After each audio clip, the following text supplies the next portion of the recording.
झाली काही बोलत नाही मुंडे आणून सांगा तो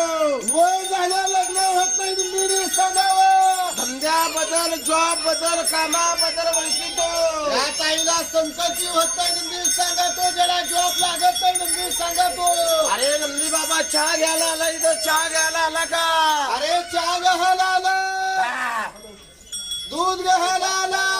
जेवायला आला कुणाकडे जेवायला पाहुणा म्हणून भेटायला आला अरे वाचे म्हणून बोलायला आला लोकांना त्रास द्यायला आला नाही म्हणतो